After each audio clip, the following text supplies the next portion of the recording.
talking about the area, the region of the world, which is the global center for fossil production, and pointed out that it is unlike under current trends, it's unlikely to survive even to the end of the century. And the reaction is to fight over who can produce more fossil fuels. Well, nearby, a conflict is brewing in Cyprus, might explode into a war. And there are concerns about who will lead the way in destroying the environment that's life by the fossil fuel resources of the Eastern Mediterranean, supervising pipelines to accelerate. Will Greece or Turkey have the honor? Two NATO powers, powerful, would explode into terminal war. Well, move a little further away. India are devoting scarce resources to a likely war that will destroy both of them. One source of conflict is the melting of the glaciers, Himalayan glaciers, that serve as major water sources for both. Meanwhile, a third of Pakistan has been under several meters of water from unprecedented monsoons, while in nearby North India, poor peasants are trying to survive temperatures reaching almost to 50 degrees Celsius. And this is, of course, not the ceiling, only the current stage of our folly. Well, I haven't mentioned those who will suffer the most, the island nations, which will not survive if current tendencies persist. Several weeks ago, the World Meteorological Organization released a study of the trajectory they're now pursuing. It reported, unsurprisingly, that last year, greenhouse gas levels, looking back, it reported that between 1990 and 2021, quoting it now, the warming effect on our climate by long-lived greenhouse gases rose by nearly 50%, carbon dioxide accounting for about 80% of this increase. The anticipated trajectory. There is also some good news. The International Energy Association recently written its message that the means to prevent catastrophe and to move on to a better world are available and are feasible if we can close the grim gap in time. The World Meteorological Organization review that I mentioned began with 1990, because that was the initiation of the process protocol, the first international treaty to control the plague. It was signed by two holdouts, Andorra and the United States. 1990 is significant in another respect. That's when the basic information about the dread consequences of global heating, long known in the scientific world, that's when they reached the general public.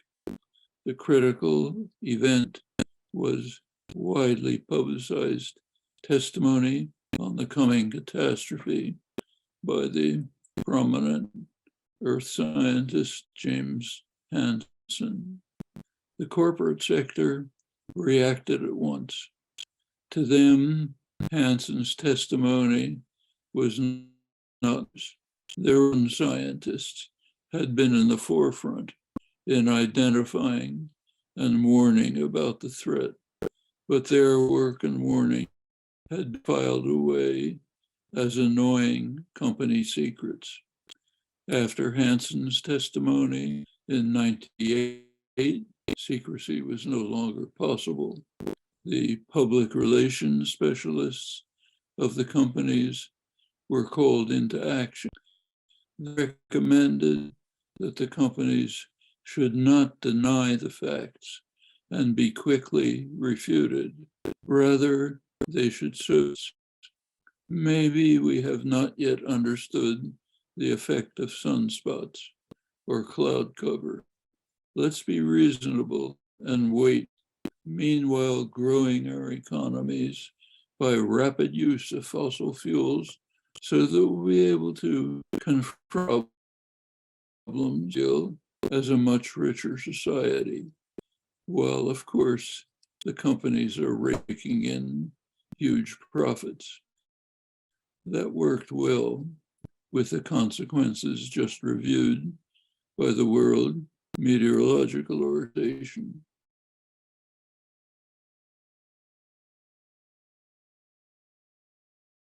Intelligence tends to render the grim gap unbridgeable.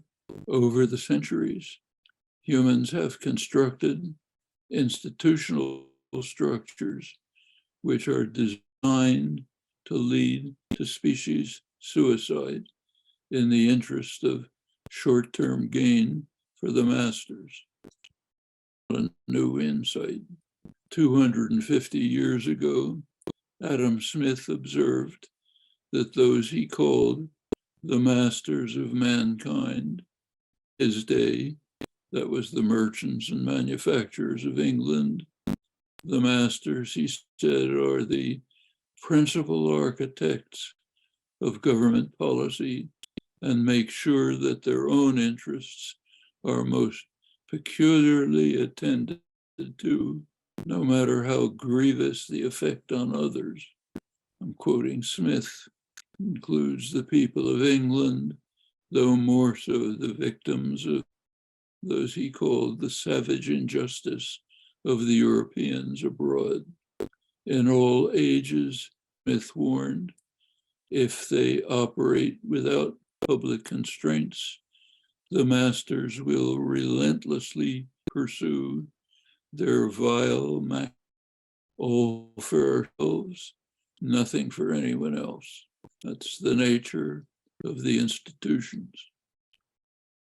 We're sure the trajectory outlined by the World Meteorological Organization continues. The United States is opening up vast new oil fields for exploration, along with others laying new pipelines.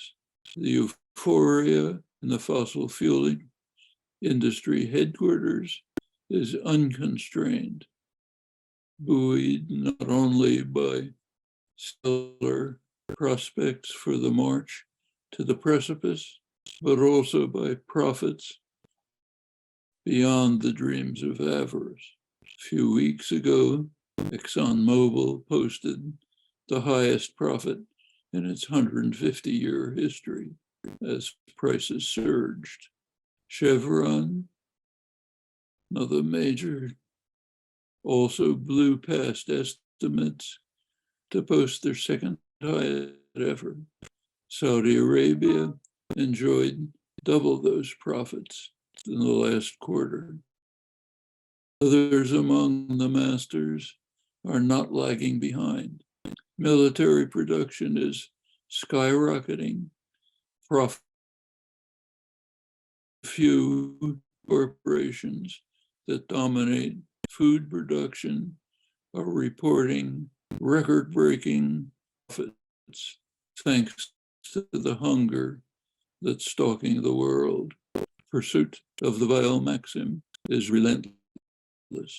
Well, these institutions are one product of higher intelligence, taking diverse forms, all within the framework of the general state capitalism that has prevailed everywhere for the past century.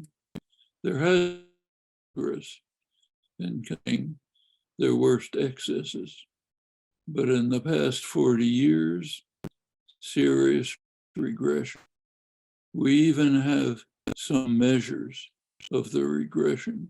In the United States, the leader of the pack by virtue of its enormous power. In the United States, about $50 trillion has been transferred from the population to the pockets of the top 1% during the 40 years, or to unconstrained class war. $50 trillion is not a small achievement. Can this be reversed?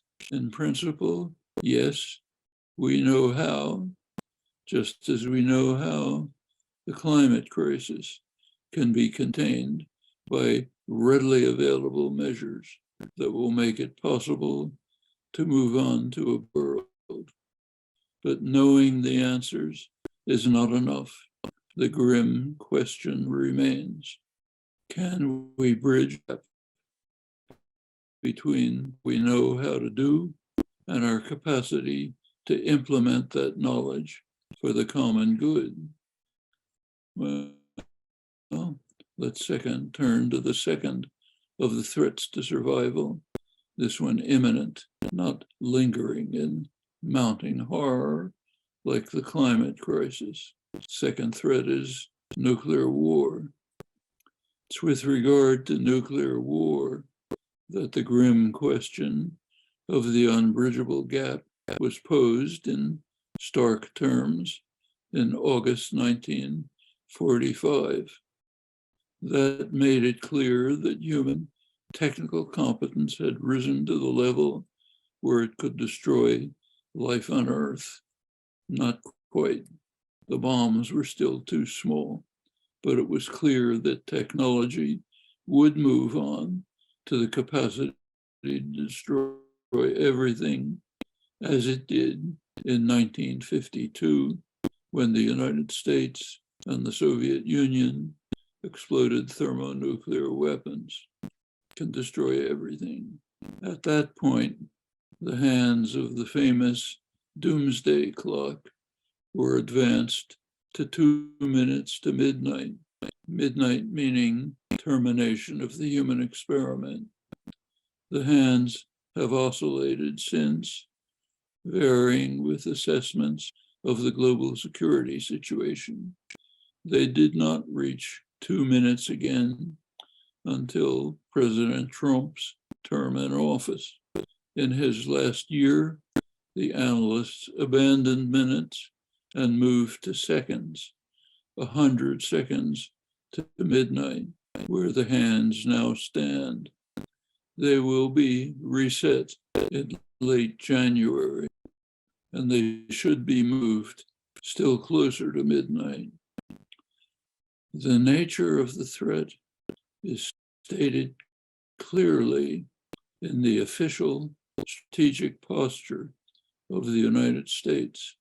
Under Trump, it was shifted from focus on terrorism to pure competition, the need to prevail in 2 nuclear wars with China and Russia. That might seem to be a fair definition of clinical insanity. A war with either would be the end, but we have since moved beyond.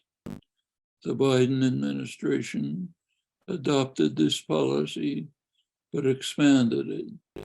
Official policy is to, I'll quote, encircle China with a ring of sentinel states, heavily armed with precision weapons aimed at China, backed with major naval maneuvers in the Pacific region called. Threat has recently been extended by the decision to station nuclear-capable 52s in northern Australia. The US-run NATO alliance, in its recent summit a couple of weeks ago, expanded North Atlantic to the Indo-Pacific region, meaning that its reach is worldwide. The most crucial is Taiwan. Official policy set in the 1970s declares China with what is called strategic ambiguity. Neither China nor the United States this arrangement by force. That agreement has kept the peace for 50 years. National affairs. No longer. Neither side is blameless, but it is Washington that has recently been taking steps to undermine the fragile agreement. The encirclement policy are one example. Another is House Speaker Nancy Pelosi's reckless visit to Taiwan, to which China responded by demonstrating its capacity to blockade Taiwan. Shortly after, the Senate Foreign Relations Committee passed a bipartisan Taiwan Policy Act that declares Taiwan to be a non-NATO ally of the United States, calling for the same diplomatic status as any other country, along with enhanced flow of US arms, integration with US forces, with interoperability of weapons. It's a serious threat to the strategic ambiguity that has kept the peace. Biden then moved on with a virtual declaration of war. I'll quote the London Financial Times, the world's leading business press. Joe Biden this month launched a full-blown economic war on China, and all but committing the United States to stopping China's rise. History is likely toward this move as the moment when US-China rivalry came out of the closet, is now pledged to do everything short of fighting an actual war to stop China's rise. The US is now committed to blocking China in all kinds of civilian technologies that make up a modern economy. The New York Times editors affirmed their support of the policy. I'll quote them, described it as a new US policy of actively strangling large segments of the Chinese technology industry, strangling with an intent to kill. The regulations apply to any company in the world that is American semiconductor technology. So if a non-American chip manufacturer agrees to make Chinese designed chips, could lose access to American chip making machines that it can't get anywhere else. Well, whatever anyone thinks of this wide range of strategic and economic policies, there is no doubt that they provide reasons to move the hands of the doomsday clock closer to midnight. I haven't mentioned the rising threat of nuclear war in Europe. It's extensively discussed, though with not sufficient urgency. Well, all that brings us back to the grim question and the obstacles to giving the answer that we must, if it is not to be the final question raised in this brief sojourn of humans on the earth. Suppose we're able to provide the desired answer to the question, no small achievement. What kind of global order can we expect to see? Right now, it's a highly contested question. The major current issue of global order is whether it will continue to be unipolar, dominated by the United States, or whether it will become a multipolar system with a number of centers of power. The role of Europe is central to these developments and debates for a long time.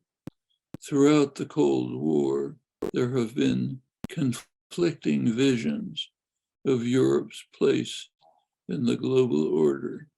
The Atlanticist vision, based on NATO, holds that Europe should be subordinate to the United States.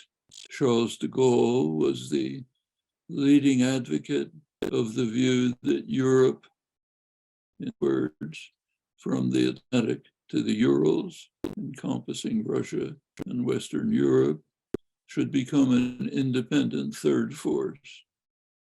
Some support for his positions in Willy Brandt's Ostpolitik, other initiatives. As the Soviet Union collapsed, Mikhail Gorbachev proposed the idea of what he called a common European home, from Lisbon to Vladivostok, with no military alliances, common efforts to construct a social democratic future.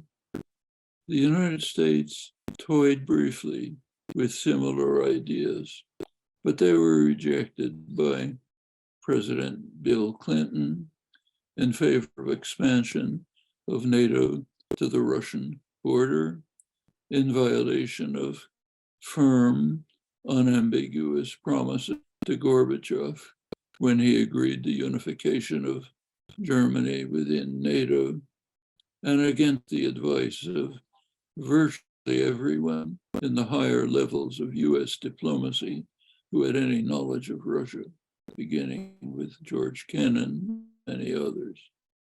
Putin's criminal invasion of Ukraine settled the matter, at least in the short run, by driving Europe into the hands of the United States, providing Washington with a most welcome gift. French President Emmanuel Macron is one of the few statesmen in today's world, tried until the last minute to convince President Putin to follow a different course, perhaps leading to something like Gorbachev's vision. Putin refused with contempt. Then came the invasion. But the matter is not ended. Europe is suffering severely from hanging on to Washington's coattails. Changes may be coming. Meanwhile, China is quietly expanding its huge loan and development program throughout Asia, reaching also to Africa, Middle East, Latin America, soon to Europe. The United States is trying hard. Global order is not confined to the great powers. The large majority of the world, the globe, also calls for a place at the table. Though this is marginalized in standard history, this has been true since decolonization began after World War II. Many initiatives have taken, among them the non-aligned movement. It's transmuted to what's called G77, now 130 countries. Other initiatives were the call for a new international economic and a new international information order, the establishment of UNCTAD within the UN system, with third world concerns. BRICS, largely a Brazilian initiative, might be revived under noted President Lula's leadership. These efforts were beaten back harshly by the United States and its allies, but they survive, and they are sure to find their place in the developing system of world order, if that is, a system of world order will develop at all. The grim question once again. Well, your future, to promise, can be bright, exciting, personally fulfilling, of great fit to the entire world, if we can manage to overcome the grim gap, a challenge that can't put to the side. Thank you.